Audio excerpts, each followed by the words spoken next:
નમસ્કાર સાથીઓ, આપણે પ્રાથમિક શાળામાં કે માધ્યમિક શાળામાં દરેક ભારતીય છે એ એક ઇતિહાસ પણ ભણતો હતો. જ્યારે આપણે ઇતિહાસ ભણતા હતા ત્યારે આપણે વર્તમાન ઉપર નજર બહુ ઓછી હતી, અને જ્યારે વર્તમાન પરિસ્થિતિમાંથી જ્યારે પસાર થઈ રહ્યા છીએ, જીવી રહ્યા છીએ, ત્યારે આપણી એ ભૂતકાળના જે ઇતિહાસ ઉપર જે નજર હોવી જોઈએ એ બહુ ઓછી છે ત્યારે, અને યાદ પણ ઓછો રહ્યો છે. આ મારી વાત પૂર્ણતઃ સાચી નહીં હોઈ શકે, પણ એ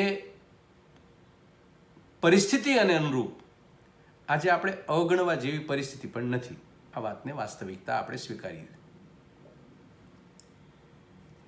મારે વાત મૂકવી છે કે રાજકીય પરિપ્રેક્ષમાં આપણે જે ઇતિહાસ ભણ્યા, આપણે ઇતિહાસને વાંચ્યો, આપણે ઇતિહાસને જે સમજ્યા, એ ઇતિહાસમાંથી આપણે આપણા જીવનમાં આપણી પાસે જે બીજી, ત્રીજી, ચોથી, પાંચમી જે ઇન્ફોર્મેશન આવે છે, જે માહિતી આવે છે, જે ઘણી બધી માહિતી એવી આવે છે કે જે ઇતિહાસ સાથે તાળો મેળવીએ છીએ, તાળો મળતો નથી, છતાંય આપણે વાસ્તવિકતાના રૂપમાં સ્વીકારીને પાછા ચાલીએ છીએ. એ ઇતિહાસ સાથે મેચ નથી થતી, એ બંધ બેસતી નથી. એવી ઘણી બધી ઐતિહાસિક વાતો આપણી પાસે મજબૂત પુરાવા હોવા છતાં ફેબ્રિકેટેડ વાતો પર આપણે સૂર પુરાઈ દીધેલો છે, અને આપણે નિર્ણય પણ લઈ લીધેલો છે. રાજકીય પરિપ્રેક્ષની અંદર આવી વાતોથી આપણે આપણો પોતાનો અભિપ્રાય પણ બદલી નાખેલો છે, અને રાજકીય પરિપ્રેક્ષના એનાથી આગળ વાત કરું તો આપણો વોટ પણ બદલી નાખ્યો છે. 70 વર્ષ પહેલા જ્યારે ભારત દેશ આઝાદ થયો એવા સમયે, અને એના પહેલાના 175 વર્ષ આ દેશ અંગ્રેજોનો ગુલામ હતો, અને ગુલામીમાં આપણે સૌ લોકો એટલે તમામ આપણા વડવાઓ અને આ દેશ એ અંગ્રેજ હકુમત નીચે એમની નિગરાનીમાં, એમની સત્તામાં આપણો દેશ એ પરિસ્થિતિમાંથી પસાર થતો હતો.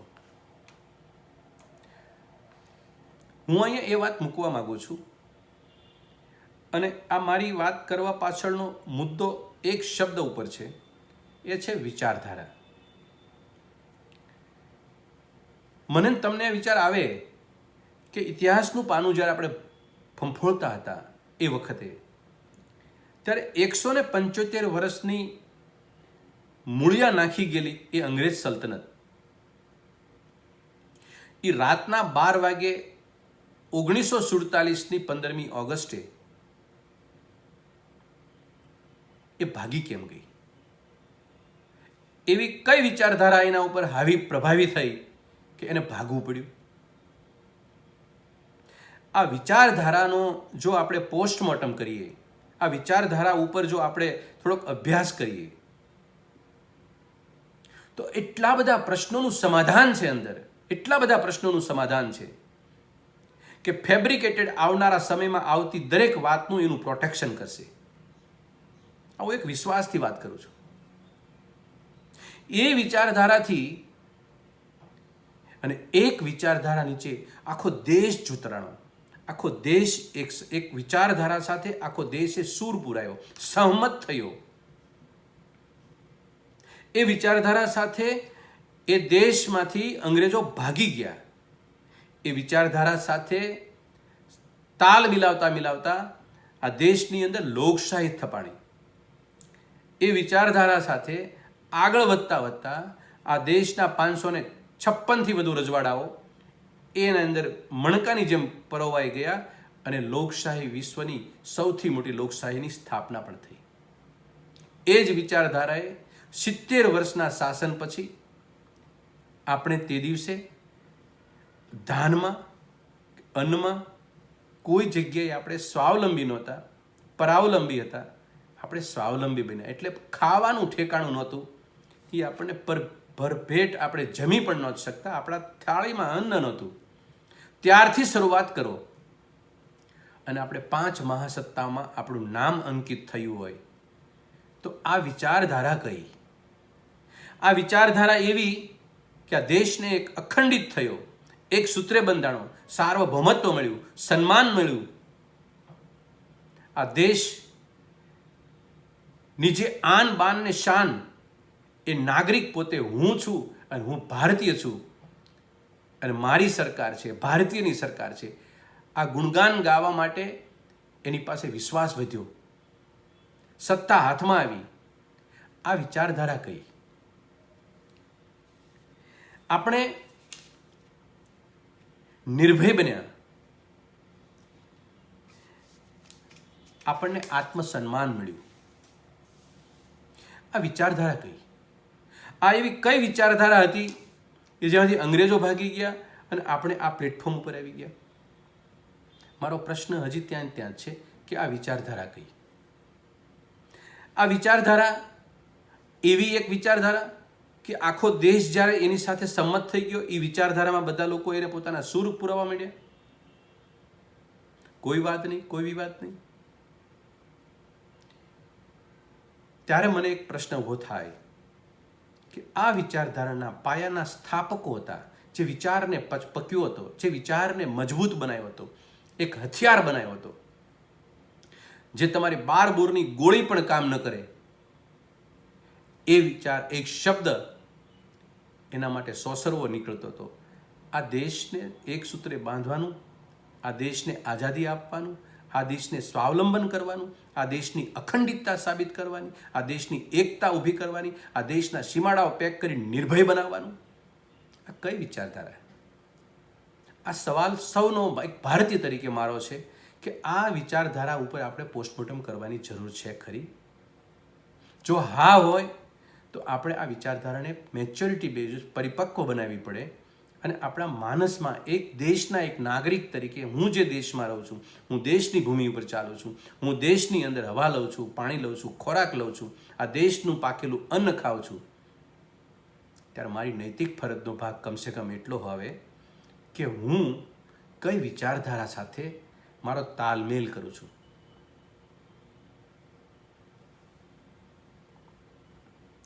દુઃખ થાય એવા સમયે કે આવી વિચારધારાથી ત્યારે દેશની અંદર આન બાન ને શાન હતું, ત્યારે કોઈનું એક મૃત્યુ થાય છે, એક વધ થાય છે, ત્યારે એ વખતે એક વિચારધારા એવી પણ આ દેશમાં કામ કરતી હતી, ફરી રહી હતી હવા, કે એનું વધ કરે છે.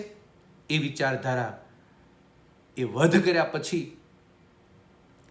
આ દેશમાં મીઠાઈઓ વહેંચાય છે. એ વધ કર્યા પછી જાહેરમાં ઝેરીલા ભાષણો થાય છે. એ વિચારધારા ઉપર પ્રહારો કર્યા પછી આ વિચારધારા એક મોતનો મલાજો પણ તો સાચવી ન શકે, આ દેશમાં એ પણ વિચારધારા ત્યારે હયાત હતી. આ બે વિચારધારાની વાત છે.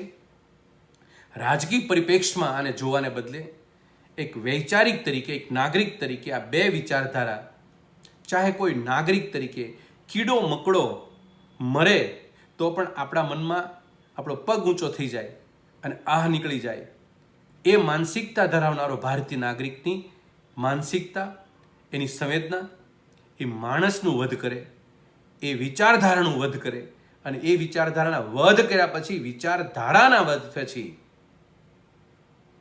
પેંડા વેચાય, મીઠાઈ વેચાય, ભાષણો થાય ઝેરીલા, અને બહુ મોટું પરાક્રમ કરી નાખ્યું હોય એ ટાઈપની એ વિચારધારાનો વ્યાપ વધારવા માટે સમગ્ર દેશની અંદર આ પરિસ્થિતિનો માહોલ બનાવવામાં આવે.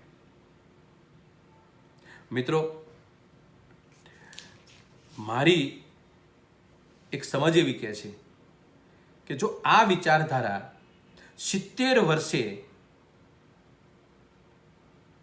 એનું પોતાનું કાંઈ ચાલ્યું નહોતું, 70 વર્ષ સુધી કે 60-65 વર્ષ સુધી ન ચાલ્યું, આ દેશ એને ન ગણ્યા, જે ધરોહર હતી આ વિચાર, આને પાળી પોષીને વિચાર જેને જેને જેને મજબૂત બનાવી હતી, જે વિચારધારાને, એ મહારથીઓ દેશ માટે ખુંવાર થયા, આહુતિ આપી, સમય આપ્યો, જેલ ભોગવી, ધનાઢ લોકો હતા, આર્થિક સુખી સંપન્ન હતા લોકો, એને પોતાનું નાણું આપ્યું, એ વિચારધારાથી કેટલા પ્રભાવિત હશે કે પોતાની જાત ન જોઈ, પોતાનું જીવન ન જોઈ, એની પરવા ન કરી, આખું જીવન સમર્પિત કરી દીધું.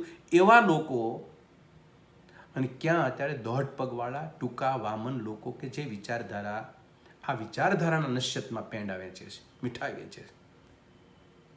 70 વર્ષ પછી આ વિચારધારા આ દેશમાં આજે માથું ઊંચકી લીધું છે. 70 વર્ષ પછી આ 7 વર્ષની અંદર આ વિચારધારાએ આજે અભ્રંશ કરી, ઇતિહાસને મરોડી તરોડી. હું ને તમે જે ભણ્યા છીએ ઇતિહાસ, એના ઉપર આપણો વિશ્વાસ ડગવા માંગે એવી વાતો આપણી સામે સતત આવી. આપણે ભૂલ કરી બેઠા. આપણે સમજવામાં ફેબ્રિકેટેડ વાતો આપણી સામે મૂકી અને આપણે વર્તમાન પરિસ્થિતિને બરાબર નિખારવાની જગ્યાએ, જે જોવાની જગ્યાએ આપણે જોઈ શક્યા નહીં. ઇતિહાસ ઉપર આપણે શંકા કરવા લાગ્યા. આવા સમયે જે લોકો હતા, આ વિચારને પચાવ્યો હતો, આ વિચારને અમલમાં મૂક્યો હતો, અનુસરતા હતા, એવા લોકોએ તો આ દેશમાંથી કંઈ પામીને ગયા નથી. એને તો આપણને આઝાદી આપી દીધી, એને આપણને દેશ આપી દીધો, એને સીમાડો પેક કરી દીધો અને આપણને દેશ આપ્યો. જેમણે કશું કર્યું નથી, જે વિચારધારાએ નાશવંત કરવા સિવાય કોઈ વિચાર નથી કર્યો, જે વિચારધારાને નશ્યત કરવા સિવાય બીજું કામ નથી કર્યું, એવા લોકો આજે આ દેશની અંદર એ પોતાની વિચારધારાને સ્થાપિત કરવા, દેશ ઉપર હાવી થવા, દેશ ઉપર મુશ્કેલી સર્જવા માટે કઈ ને કઈ રીતે એ પ્રભાવિત થયેલા છે. અને મારી, તમારી, આપણા સૌની ફરજમાં એક વાત આવે છે. આ વિચારધારાને આપણે આવનારા દિવસમાં આપણામાં જગ્યા આપી શકીએ તો આ પરિસ્થિતિ દેશની શું થશે. એક સનાતન વિચારધારાની વાત કરું છું. ભૂલી જાઓ તમે કોણ, પ્રાંત, ધર્મ, જાતિ, ભેદ, બધું ભૂલી જાઓ. પણ આ પરિસ્થિતિની અંદર જો આ વિચારધારાને, જેનાથી હું અને તમે સૌ ગર્વ લઈએ, નીવડેલી વિચારધારા, જેને 70 વર્ષ સુધી આપણે એનામાંથી પામ્યા છીએ,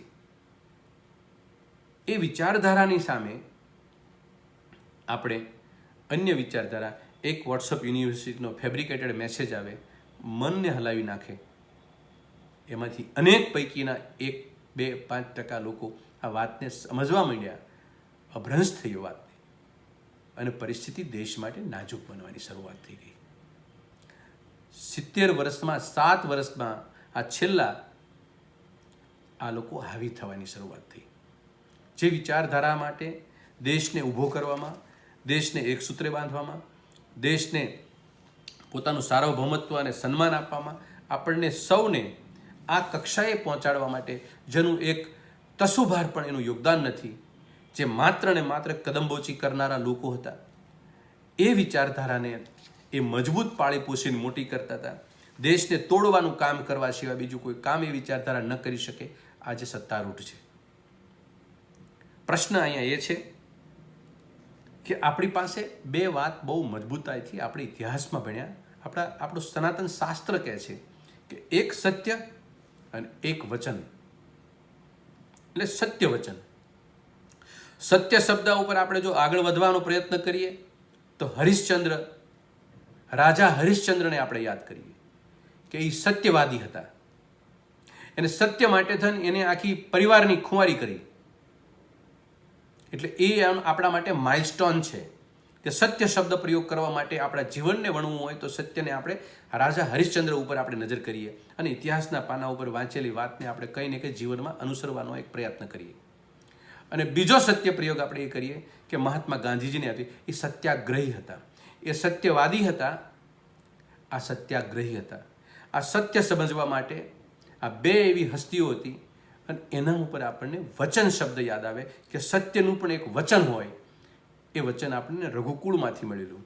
ભગવાન શ્રી રામના પિતાશ્રીએ એના પોતાના વચન માટે એના પ્રાણ ત્યજી દીધા અને એના શબ્દો ઉપર ઉભા રહ્યા. મારો ટૂંકમાં સાર, સત્ય અને વચન એ પરંપરાગત રીતે મારો તમારો શબ્દનો ઠેકો નથી. એ શબ્દ છે, એ વાસ્તવિકતા છે. સ્વીકારે ન સ્વીકારે, કોઈ બોલે ન બોલે, પણ એ શબ્દો એની જગ્યાએ છે. તમારે એ જગ્યાએ પાસે પહોંચવું પડશે. એના ઉપર તમારે ફરજનું, ડ્યુટીનું તમારે લોક કરવું પડશે. સત્ય અને વચન અને ફરજ અને વચન આ બંનેને તમારે લોક કરવા પડશે. અને લોક કરી આ દેશની અંદર આઝાદીમાં રાજકીય પરિપ્રેક્ષની અંદર આ રીતે જોવાનો એક તજુર્બો આપણે બનાવવો પડશે કે મને કોઈક છેતરી તો નથી જતું ને. ઇતિહાસના પાના ઉપર કરાયેલી વાત છે, લખાયેલી વાત છે, સિક્કો લાગી ગયેલો છે, એ વાતને પણ મને ભ્રમિત કરવાનું કામ કરનારી કોઈ એવી તાકાત હોય તો 3 વખત આપણે રિચેક કરીએ છીએ. આપણે રિચેક કરવાનું શરૂ કરવું પડશે. હું જે વાત આપને કરી રહ્યો હતો એ આ દેશની અંદર જે પરિસ્થિતિ આજે નિર્માણ થઈ છે એવી વિચારધારાને આપણે